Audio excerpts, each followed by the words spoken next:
વિકાસ વિભાગના અધિકારીશ્રીઓ અને કાઉન્સિલરશ્રીઓ આવેલા અને એમને એ સમજાવેલું. ત્યાર પછી વિધવા પેન્શન ના જો કોઈ પ્રશ્ન હોય, કોઈને વિધવા પેન્શન ના મળતું હોય, ફોર્મ કઈ રીતે ભરવા, કયા શું તકલીફો પડે છે, તો એનું સોલ્યુશન પણ અમે અહીંયા કરાવેલું. ત્યાર પછી મહિલા સ્વાવલંબી યોજના હેઠળ મહિલાઓને જે આર્થિક સહાય મળે છે અને ઘણી બધી મહિલાઓને ખબર નથી હોતી કે અમને કઈ કઈ સહાય મળે છે. તો સીવણ નું કામ કરતી હોય, બહેનો બ્યુટી પાર્લરનું કામ કરતી હોય, બીજા નાના કઈ વ્યવસાયો કરતી હોય, તે એવી બહેનોને એકત્રિત કરીને એના ફોર્મ ભરાવવાનું અમે આયોજન કરેલું અને અહીંયા એ બહેનોની અમે યાદીઓ તૈયાર કરેલી. તો એક અમે કામ અમારા શિબિરાર્થીઓ દ્વારા થયેલું. 2 લાખ સુધીની જે આર્થિક સહાય મળે છે એમાં સબસિડી માટેની કઈ યોજનાઓ છે કરેલી. બેટી બચાવો યોજના હેઠળ અને મહિલા સ્વાસ્થ્ય યોજના હેઠળ અમે સેનેટરી નેપકીનનું વિતરણ કરેલું. અમારી એનએસએસની વિદ્યાર્થીનીઓ તેમજ ગામની જે કિશોરીઓ જે છે એમને અમે સેનેટરી નેપકીનનું વિતરણ કરેલું.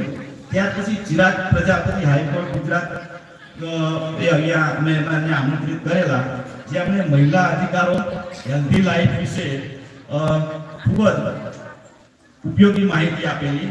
શારદા ફાઉન્ડેશન અમદાવાદ તરફથી શાળાના બાળકોને એ કોકોનટ પાણીની બોટલો જે આપેલી છે એ અમે અત્યારે વિતરણ કરવાના છે. તમામ બાળકો માટે એમને મોકલાવી છે. તો શારદા ફાઉન્ડેશનનો પણ હું આવકારનો આભાર માનું છું. આપના બાળકો માટે, શાળાના બાળકો માટે અમારા વિદ્યાર્થીઓ દ્વારા, શિબિરાર્થીઓ દ્વારા વિવિધ સ્પર્ધાઓનું ગઈકાલે આયોજન કર્યું. તો એમાં જે વિનર થયેલા જે છે એ બાળકોને પણ અમને એ ઇનામોથી સન્માનિત કરીશું.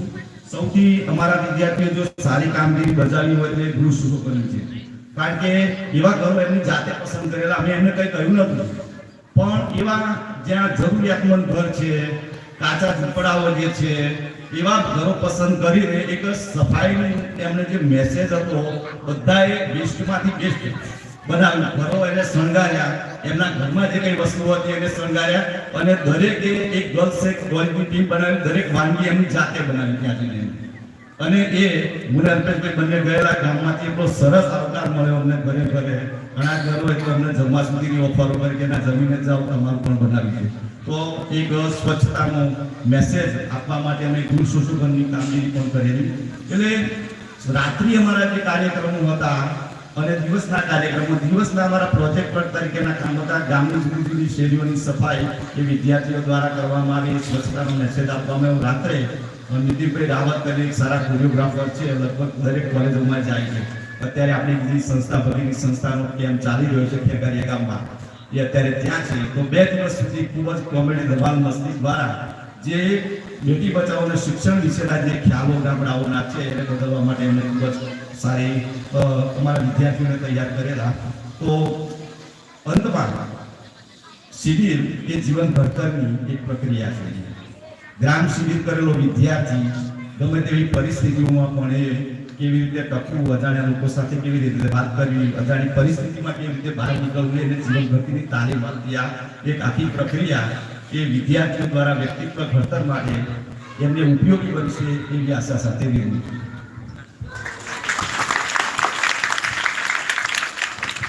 ખૂબ ખૂબ આભાર ગોપાલભાઈ. આંગણે અજવાસના પગલા પડ્યા, ભીતરે વરસાદના ફોરા પડ્યા, આપને આવકારવાને આજ વિછિયા ગામના ફૂલો પણ અમને ઓછા પડ્યા.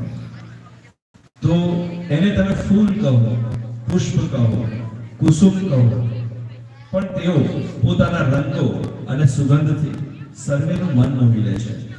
એટલે તો મોંઘેરા મહેમાનોનું સ્વાગત પુષ્પોથી કરવામાં આવે છે.